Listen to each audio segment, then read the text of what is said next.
Bismillah walhamdulillah wassalatu wassalam ala rasulillahi sallallahu alayhi wasallam.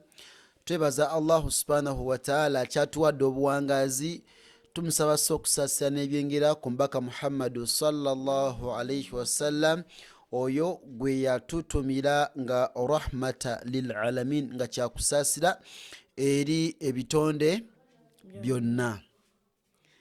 Tukyagenda maaso n'omusomo gwaffe gwa boko Iqra, era nga mwana wattu tukyali mu exercise z'ekitabo kino ekyekitiibwa ekya boko Iqra. Sheikh abadde okuva eri emabega abadde akusomesa ennyukuta eya yaau ewangaaza, olwali agenda kukuwa ennyukuta ey'okusatu eyitibwa waawu. Waawu eno ewangaaza gyetugenda okubeera nga tukola ki?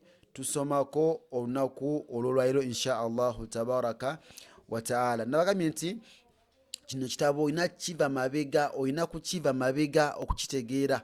Bw'otandikira maaso tojja kukitegeera. Ate n'ekirala, nga bwe twamaliriza kiri ekya Saluna ekya red, twakimaliriza bulungi nnyo. Nabwe kityo scrollinga wansi insha Allahu tabaraka wa taala, obeere nga mwana wattu okola ki? Mungoberera esinga obulungi.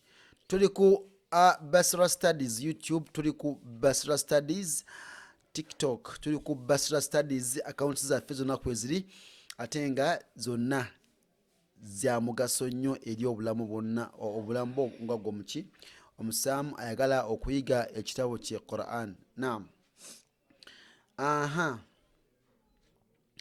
Agamba Sheikh nti ennyukuta eno ya waawu ebeera wu, ina sound eyaki? Sound eya wu. Kati emabega eno, jjukira eno emabega, eno emaaso. Mabega waayo senga wabeerayo ennyukuta yonna eneleeta ng'eyina akabonero akadhamma kano, akadhamma okalaba ntegereka. Naam, kati nga wandise baau eno, baau ne bagiwa ki? Ne bagiwa dhamma. Kati maaso ne bagyeta waawu nga ya sukuuni, kitegeeza ekigambo ekyo kiba kikoze eki? Kiba kiwangadde nti bu, ebadde bu efuuka bu singa maaso wabeerayo ki? Wabeerayo waawu. Nga sikuwulira, wabeerayo ki? Wabeerayo waawu.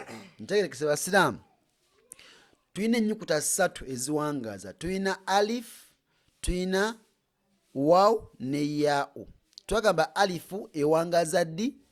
Alifu ewangaaza ddi mpozi? Gira nnyo mpulire. Ng'emabega waayo waliyo empeerezi eya fatha ku nnyukuta eyo gye bagiyunzeeko. Ate yaau ng'emabega waayo waliyo ki? Kasra. Kati waawo nebangaaza ddi yo? Waliyo dhamma. Naam. Nekibeera bu. Okitegedde? Ate kino kiba kitya? Bawu. Lwaki bawu? Kubanga eno si dhamma fatha. Eyo si dhamma fatha. Eruwa? Eno. Kubanga eno fatha tekolagana naki? Na waawu. Twagambye nti fatha ekolagana naki?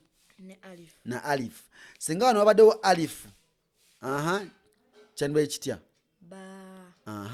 Kyandibadde ba. Naye baleese ki? Waawu nekifuuka bawu. Barakallahu fiiki. Naam, kati wano insha Allahu taala sigenda muyitiramu because buno tuzze nga tubumusomesa, kati buno agenda bwesomera yekka. Tuuba. Naye yogera nnyo, sembera ku muzindalo. Oli mukusomesa abantu. Tuuba. Dam. Tuuba. Tauba. Tauba. Suufa. Suufa. Saufa. Saufa. Sembera ku muzindalo. Saufa.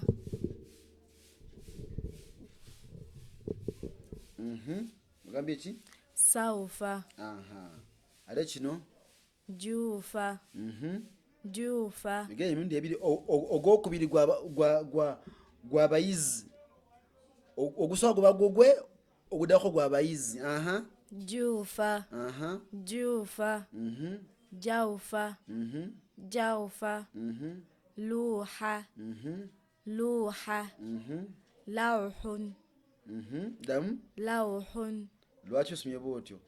Waliwo tanwin. Waliwo tanwin. Nekibeera Lauhun. Lauhun. Katusikemu wansi abatulaba. Swama. Lwaki owangaziza wano? Waliwo alifu ate mabega waayo waliyo fata. Neba ngeri ki? Swama. Swama. Swawuma. Swawuma. Riba. Riba. Lwaki owangaziza wano? Ya mabega waayo waliyo kasoro. Neba ngekola ki? Riba. Neba ngekola ki? Ngewangala. Raiba. Raiba. Okay, inshallah tukoma awo inshallah tungatandikira awo inshallah mukavira kafagenda okuddako billahi tabaraka wa taala. Assalamu alaikum wa rahmatullahi wa barakatuh.